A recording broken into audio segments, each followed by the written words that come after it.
Assalamualaikum warahmatullahi wabarakatuh. Nama saya Nikmatul Korea, NPM 1903032010. Saya dari Prodi Akuntansi Syariah A, Fakultas Ekonomi Bisnis, IAIN Metro. Jadi, saya di sini akan menjelaskan materi tentang pasar modal syariah di Indonesia. Jadi, di sini saya akan membahas yang pertama itu, apa sih pengertian dari pasar modal syariah?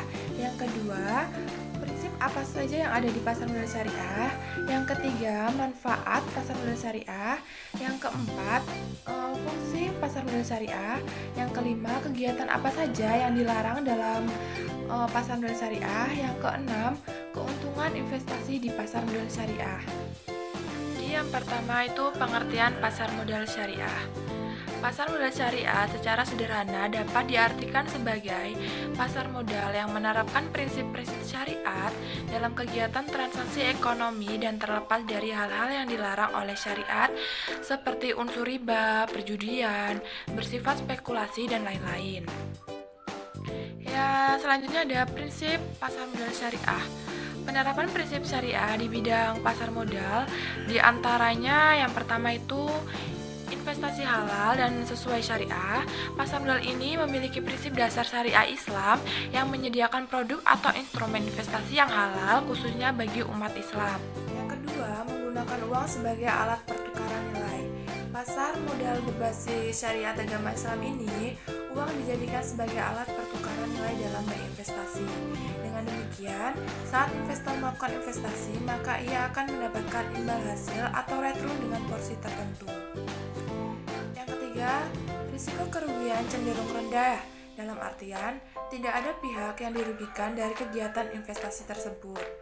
Yang keempat, transaksi menggunakan akad. Hal ini menyebabkan jual beli dapat dilakukan secara jelas antara kedua belah pihak sehingga tidak ada yang merasa dirugikan. Yang kelima, mekanisme yang jelas.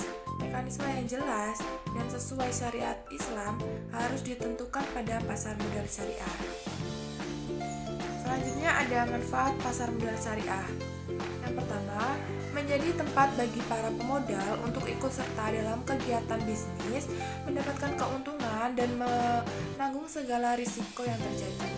Yang kedua, menjadi ruang bagi emiten untuk mendapatkan modal dari pihak eksternal dalam rangka yang memenuhi kebutuhan bisnisnya. Yang ketiga, sebagai kesempatan bagi pemerintah untuk mendapatkan sumber pendapatan lain yakni berupa pajak serta menopang perekonomian nasional. Selanjutnya ada fungsi pasar modal syariah. Produk pasar modal syariah memiliki dua fungsi utama dalam perekonomian nasional, antara lain fungsi ekonomi. Pasar modal ini menjadi wadah yang mempertemukan dua kepentingan, yaitu pihak investor dan pihak yang memerlukan dana. Tentunya, prinsip yang dipakai tak berlawanan dengan prinsip syariah Islam. Yang kedua, ada fungsi keuangan. Beda halnya dengan fungsi ekonomi. Fungsi keuangan dari pasar modal berbasis syariat agama Islam ini yakni memberikan kemungkinan dan kesempatan untuk mendapatkan return bagi pemilik dana sesuai dengan karakteristik investasi yang dipilih. Selanjutnya ada kegiatan yang dilarang dalam pasar modal syariah. Di situ ada tadlis. Tadlis itu tindakan menyembunyikan kecacatan objek akad yang dilakukan penjual untuk mengelabui pembeli supaya objek terlihat dalam keadaan baik. Ada juga takrir.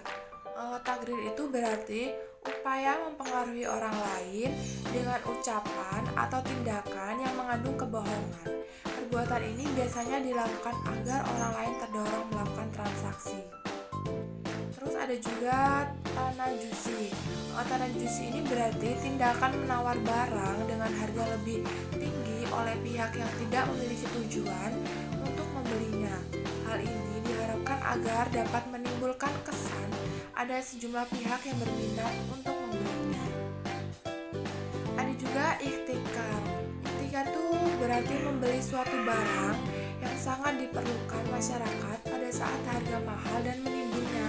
Kemudian akan dijual lagi saat harga menjadi lebih mahal. Selanjutnya ada gizi. Salah satu bentuk tadlis yaitu penjual menjelaskan keunggulan barang yang dijual tapi menyembunyikan kecacatan barang tersebut. Misalnya ada bai al-madam, melakukan penjualan atas barang atau efek syariah yang belum dimiliki atau melakukan short selling. Yang terakhir itu ada riba. Riba itu berarti tambahan yang diberikan dalam pertukaran barang ribawi atau al-amwal al-ribawiyah, dan tambahan yang diberikan atas pokok utang dengan imbalan penangguhan pembayaran secara mutlak. Selanjutnya ada keuntungan investasi di pasar modal syariah. Contoh keuntungan investasi di pasar modal berbasis syariah agama Islam ini antara lain, yang pertama itu keuntungan lebih pasti, yang kedua bebas riba, dan yang ketiga diperkuat payung hukum. Sekian materi yang dapat saya sampaikan, kurang lebihnya saya memohon maaf. Saya akhiri, wassalamualaikum warahmatullahi wabarakatuh.